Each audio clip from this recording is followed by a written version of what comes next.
আর একটা রাজনৈতিক দল মানুষের এই দাবি দাওয়া অভাব অভিযোগকে কখন মান্যতা দেয় না, যখন মানুষকে তারা দুর্বল ভাবে। কুচবিহারের মানুষকে বিজেপি দুর্বল ভেবেছে, বাংলার মানুষকে, জলপাইগুড়ির মানুষকে, আলিপুরদুয়ারের মানুষকে বিজেপি দুর্বল ভেবেছে। প্রধানমন্ত্রী নিজে 5 বছর আগে বলেছিল না 1000 কোটি টাকা চা শ্রমিকদের উন্নয়নের জন্য দেবো, দিয়েছে? দিয়েছে? আবার এসে বলবে মোদিজির গ্যারেন্টি। আরে আপনি একদিন এসে মোবাইল বিক্রি করে দোকান নিয়ে চলে যাচ্ছেন, তারপর আবার ঝোলা নিয়ে এসে বলছেন গ্যারেন্টি গ্যারেন্টি। একে তো বেঁধে রেখে মানুষের জবাব দেওয়া উচিত। বিজেপির ছোট বড় মাঝারি নেতাদের বেঁধে রেখে গণতান্ত্রিক ভাবে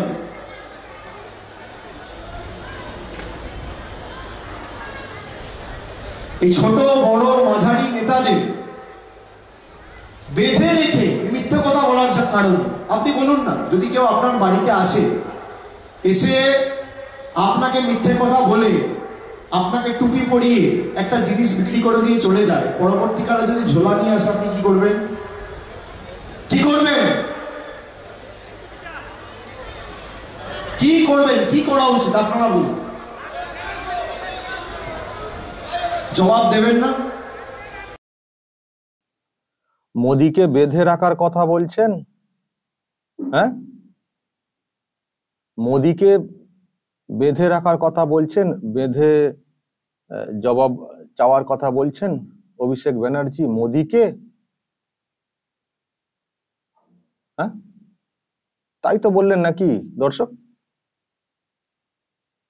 মোদিকে বেঁধে রাখার কথা বলছেন। অবশ্য মোদিরই ভুল। মোদির তো অনেক আগে উচিত ছিল এইসব লোকজনদেরকে বেঁধে রাখার, সেটা করেননি, এখন তাকে শুনতে হচ্ছে। প্রিয় দর্শক, আমি শফিকুল ইসলাম এবং আপনারা দেখছেন আরামবাগ টিভি। দর্শক, আজকে একটা সভাতে গিয়েছিলেন অভিষেক ব্যানার্জি, সেখানে গিয়ে এইসব কথা বলেছেন। ওই টাকা পয়সা বাকি, ওইসব নিয়ে, জব কার্ডের টাকা, আবাসের টাকা বাকি, তো সেই সব কেন বাকি তার জবাব চাওয়ার কথা বলতে গিয়ে এইসব কথা বলেছেন। বিজেপির ছোট বড় মেজো সব নেতাদেরকে বেঁধে রাখার কথা, মানে বিধান আর কি দিয়েছেন। সেই সঙ্গে মোদির কথাটাও ওখানে চলে এসছে। একটি দলের এই পদে যিনি রয়েছেন,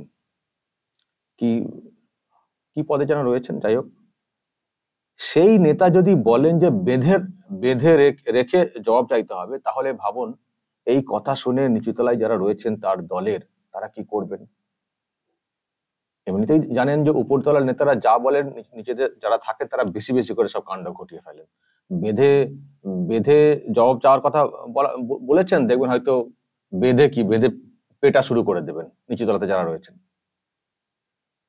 বলছেন যে বেঁধে জবাব চাইবেন, এবার দেখবেন নিচুতলাতে ওই মারধর দিয়ে বলবেন কেন টাকা পায়নি, কেন টাকা পায়নি, কেন টাকা আপনারা পাচ্ছেন না জানেন না, কেন এসব ভুলভাল কথাগুলো মানুষের সামনে বলছেন, কেন টাকা এইসব টাকা আটকে রাখা হয়েছে জানেন না, চুরি হয়েছে সেই জন্য চুরি। আমরা তো কতবার বলেছি, আর কতবার বলতে হবে যে এই সব টাকা চুরি হয়েছে, এনকোয়ারি হচ্ছে, এবং চোর ধরার যে বিষয়টা সেটা আপনাদের সরকারেরও দায়িত্বের মধ্যে পড়ে। এইসব প্রসেস চলছে, এখনো কমপ্লিট হয়নি, সেই জন্যই টাকা দেয়নি কেন্দ্র।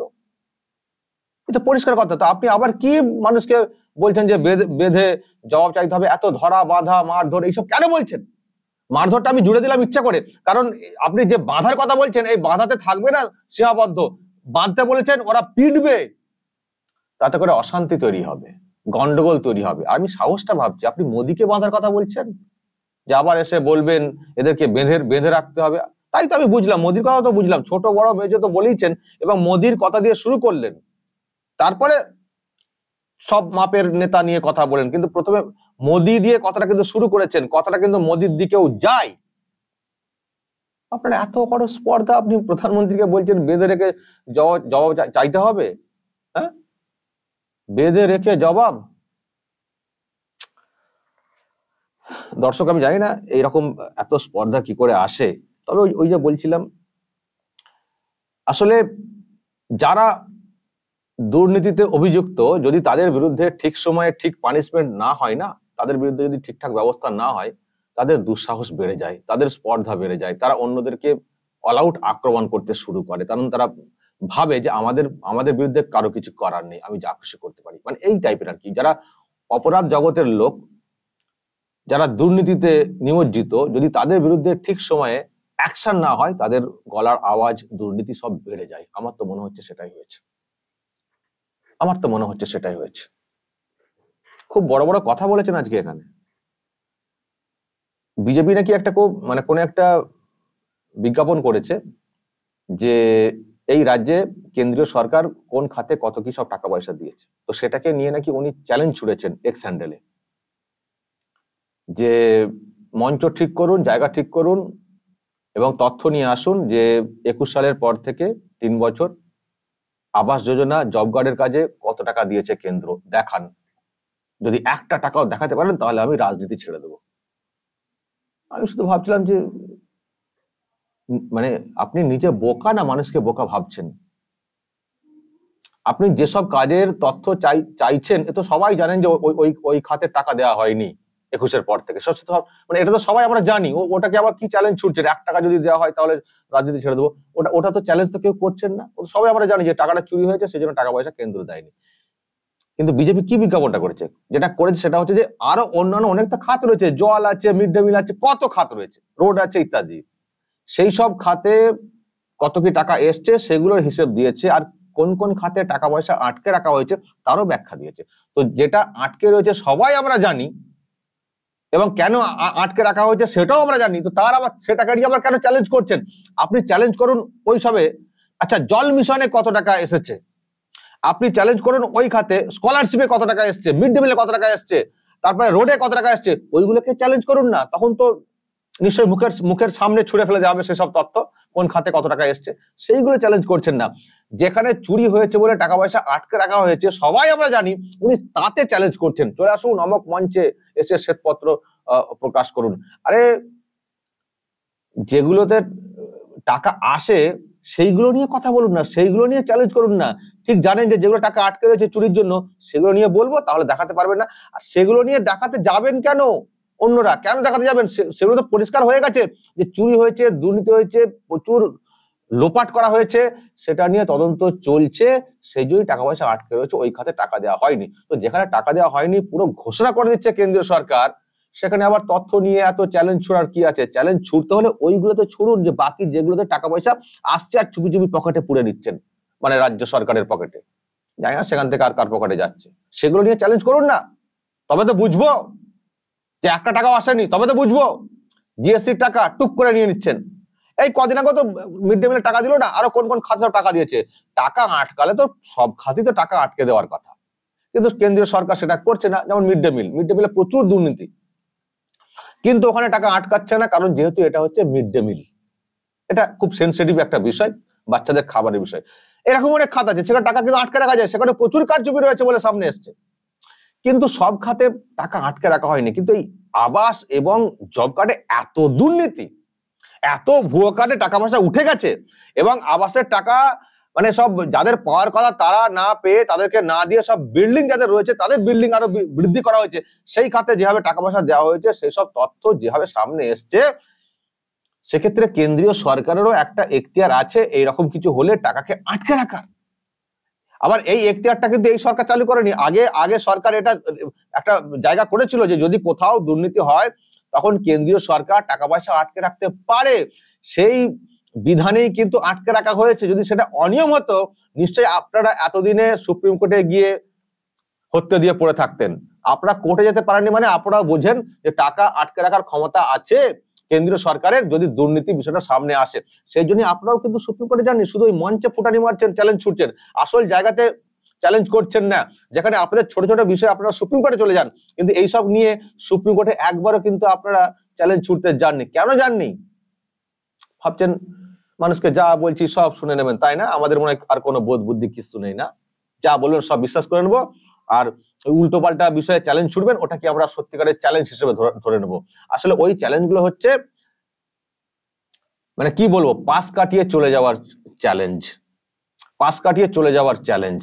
বাকি যেসব খাতে টাকা আসছে সেগুলোকে এড়িয়ে যাওয়ার চ্যালেঞ্জ, ওগুলোকে মানে চুপি চুপি আর কি রেখে দেওয়ার চ্যালেঞ্জ। এগুলো মানানসই হয় না। শ্বেতপত্র প্রকাশ, আমাদের তো খুব ইচ্ছে করে যে আপনি একটা শ্বেতপত্র প্রকাশ করুন আপনার কোন কোন সম্পত্তি বাজেয়াপ্ত করেছে সেন্ট্রাল এজেন্সি। কারণ আপনার পিসি বলেছেন যে সব নাকি সম্পত্তি কি সব বাজেয়াপ্ত করা হয়েছে, আপনি একটা শ্বেতপত্র প্রকাশ করুন তো, আমাদের খুব জানার ইচ্ছে। কালকেও নাকি সব আরো সব অতিরিক্ত সব জমা পড়েছে, একটা ওইগুলোর একটা শ্বেতপত্র প্রকাশ করুন তো, আমাদের খুব জানার ইচ্ছে আপনার কোন কোন সম্পত্তি সব ইডি বাজেয়াপ্ত করেছে বা সেন্ট্রাল এজেন্সি বাজেয়াপ্ত করেছে, এবং তার সঙ্গে একটা লেখাও দেবেন কেন বাজেয়াপ্ত করেছে, তার সঙ্গে আপনার কত কি লিঙ্ক রয়েছে। আর লিঙ্ক না থাকলে বাজেয়াপ্ত হয়ে গেল, আমি আগেই বলেছি, তাহলে হায়ার কোর্টে চ্যালেঞ্জ কেন করছে না যে আমার সঙ্গে কোনো লিঙ্ক নেই অথচ আমার সম্পত্তি বাজেয়াপ্ত করে নিয়েছে, কেন করছেন না? আর খুব তো বলেছিলেন যে 5 পয়সার লিঙ্ক পেলেই আমি ফাঁসির মঞ্চে ঝুলে পড়বো, কোথায়? ফুটানি তো অনেক দিয়েছেন, যা বলি তাই করি, যা বলি তাই করি তো করে দেখান, এই তো প্রপার্টি তো অ্যাটাচ হয়ে যাচ্ছে, আপনার বিরুদ্ধে লিঙ্ক সামনে এসছে বলেই তো অ্যাটাচ হচ্ছে। তাহলে হয় আপনাকে হায়ার কোর্টে মুভ করতে আমাদেরকে দেখতে হবে, সেটা কেউ দেখতে পাইনি যে চ্যালেঞ্জ ওই সম্পত্তি কেন বাজেয়াপ্ত করা হয়েছে সেটা নিয়ে কোনো চ্যালেঞ্জ এখনো পর্যন্ত জানতে পারিনি। যদি হয়ে থাকে বলবেন, আর 10 পয়সা 5 পয়সা প্রমাণ হলে আমি এই করবো সেই করবো তারও কোনো কিছু আমি দেখতে পাই। তবে আমরা চাই না কখনো আপনি ফাঁসির মঞ্চে ঝুলে যান, আপনার বিচার ঠিকভাবে হোক, যদি আইন বলে আপনাকে ফাঁসি দেওয়ার প্রয়োজন রয়েছে সেটা হোক, আপনি ঝুলে পড়বেন সেটাকে ফাঁসির মঞ্চে ঝোলা হলো না, সেটা হলো সুইসাইড, সেটা আমরা চাই না, সেটা অপরাধ। আর আপনি তো অনেক সব উদাহরণ দিলেন, আমরা যা বলি তাই করি, মোদি কি যা বলেছেন তাই কি করেছেন? আপনারা যা বলি তাই করি আপনি বলেছেন, আপনি তো যারা এই চাকরি প্রার্থী তাদেরকে বলেছিলেন যে চাকরির সব ব্যবস্থা হয়ে যাবে, হয়নি তো? আপনার চেম্বারে গিয়ে মিটিং হয়েছিল, তারা এখনো রাস্তাতে বসে রয়েছেন, হয়নি কিন্তু আপনার কথা বলা, আপনার বৈঠকের কোনো রেজাল্ট কিন্তু হয়নি। আপনার পিসি তো অনেক কথা বলেছিলেন, ডবল চাকরি হবে 21-এর ভোটে, হয়নি। আপনার পিসি একটা স্বপ্ন দেখিয়েছিলেন আমাদের যুব সমাজকে যে তাজপুরে নাকি একটা গভীর সমুদ্র বন্দর হবে যেখানে 25,000 ছেলে মেয়ের কাজ হবে, 25 না এরকম কত একটা অঙ্ক বলেছিলেন, আজও কিন্তু হয়নি। আবার ভোট চলে এসছে, লোকসভার ভোট, আজও কিন্তু হয়নি। যা বলি তাই করি, লক্ষ্মীর ভান্ডারে ভাতা দিয়ে ভোট কেনার চেষ্টা করছি, ওটা কোনো কাজ হলো না। রাজ্যের উন্নয়ন হচ্ছে, শিল্পায়ন হবে, এই ধরনের অর্থনৈতিক উন্নয়ন হবে, ধার করে দিচ্ছি, ওটা কোনো ফুটানির, ওটা কোনো কাজ হলো না। আপনি লোন করে আমরা দিচ্ছি গো, ওটা কোনো কাজ হলো না। লোন করে আমরা আমাদের সরকার থেকে দিচ্ছি, এটা কোনো কথা হলো না। এটা হচ্ছে রাজ্যবাসীকে দেনাতে ডুবিয়ে দেওয়া আর একটা অংশের মানুষকে ভুল বোঝানো, এটা কোনো কাজ হলো না।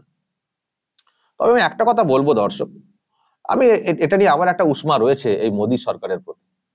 আমি আগেই বলেছিলাম এই যে জব কার্ড আবাসের টাকা আটকে রাখা হয়েছে না, এটাকে দেখবেন বিজেপির বিরুদ্ধে ভোটে কাজে লাগাবে তৃণমূল কংগ্রেস, এটা এবং সেটাই কিন্তু হচ্ছে।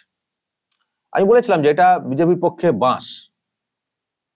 বাঁশ তো বটেই, কারণ এটা একটা অংশের মানুষকে তো বোঝানোর চেষ্টা হচ্ছে। দেখুন, সরকারের কোষাগারে টাকা নেই, ওই টাকা লোন করে জব কার্ডের পেমেন্টের নাম করে অনেকের অ্যাকাউন্টে তো টাকা পয়সা ঢুকিয়েছেন এইসব লোকেরা। ফলে তারা একটা সেখান থেকে পলিটিক্যাল বেনিফিট নেওয়ার চেষ্টা করছেন এবং সেইভাবেই তারা প্রচার করছেন, দেখতে পাচ্ছেন আমরা দিয়েছি বলে বলছেন। আমি বলেছিলাম যে টাকা পয়সাটা এতদিনের জন্য আটকে না রেখে যদি যারা টাকা চুরি করেছে, আত্মসাৎ করেছে, তাদেরকে যদি ধরে জেলে ভরে দেওয়া হতো, তার থেকে অনেক বেশি মানুষের সমর্থন পেত এই বিজেপি এই দল। এইভাবে আটকে না রাখে, আটকে তো রাখা হয়েছে অনেক দিন, আটকে রাখা হয়েছে, চোর ধরার কথা বলা হয়েছে, রাজ্য সরকার সেই চোর ধরছে না। যখন রাজ্য সরকার চোর ধরছে না, চোরদেরকে বাঁচানোর চেষ্টা করছে, তাহলে কেন তাদের বিরুদ্ধে অ্যাকশন হবে না? কেন সেন্ট্রাল কি কোনো পাওয়ার নেই এটাতে অ্যাকশন নেওয়ার? এখন বলা হচ্ছে সেন্ট্রাল এজেন্সি তদন্ত করবে। তো এইগুলো এতদিন অপেক্ষা না করে, যেহেতু জব কার্ডের একটা পেমেন্টের বিষয়, কাজের বিষয়, গরিব মানুষের বিষয়, তাহলে সেগুলো কেন দ্রুত ব্যবস্থা নেওয়া হলো না? যারা চুরি করেছে, যারা চোরদেরকে বাঁচাচ্ছে, তাদের বিরুদ্ধে কেন অ্যাকশন নিয়ে তাদেরকে কেন জেলেতে ভরে দেওয়া হলো না? ভরে দিয়ে কেন বাকিদের টাকাটা দিয়ে দেওয়া হলো না? তাহলে আজকে তারা এই এক তো দেনা করে দিচ্ছে, রাজ্যকে ডুবাচ্ছে, কিন্তু সেটা করেও এখন তো ফুটানি তো তারা মারতে পারছেন যে আমরা দিচ্ছি, এটাও পারতো না। চোরদেরকে একদিকে দেখানো হতো যে এই যে এত চোর ধরেছি এবং তারপরে এইসব টাকা পয়সা দিয়ে দিয়েছি, এটা করলে তাহলে আজকে যে কথাগুলো তারা বলছেন ভোট প্রচারে নেমে, সেটা বলতে পারতো না, কিন্তু সেটা করলো না, অনেক দেরি করে ফেললো। আমি জানি না অবশ্য অন্য কোনো অঙ্কে এগোচ্ছে কিনা, হয়তো আমার মাথাতে ঢুকছে না, সেটাও হতে পারে। দর্শক সেটা হলে আমাকে বলবেন। আমার সাদা মাথাতে আমার যেটা বলার, যে যদি অ্যাকশনটা হয়ে যেত না এই চুরিতে, টানা একেবারে র্যান্ডাম অ্যাকশন হওয়া দরকার ছিল। একেবারে কদিন আগে দেখলাম একটা ফিল্ডে গেল বটে, কিন্তু তাতে কোনো অ্যাকশনও দেখতে পেলাম না। যদি অ্যাকশন হতো এবং বাকিদের টাকাগুলো দেওয়ার ব্যবস্থা করা হতো, আমার মনে হয় বিজেপি অনেক বেশি বেনিফিটেড হতো, সমর্থন অনেক বেশি পেত। এখন সেটা না করে এখন মানুষকে ভুল বোঝানোর যে জায়গাটা সেটা করছে তৃণমূল কংগ্রেস। জানি না কতটা কি বোঝাতে পারবে, কারণ মানুষের মনে কিন্তু ঢুকে গেছে যে টাকাটা চুরি হয়েছে বলেই টাকাটা আটকে দিয়েছে কেন্দ্র। তবুও একটা বলার জায়গা পেয়ে গেছে তৃণমূল কংগ্রেস, কিছু সুবিধা দিয়ে, কিছু টাকা পয়সা দিয়ে। এটা হতো না যদি অ্যাকশনটা হতো।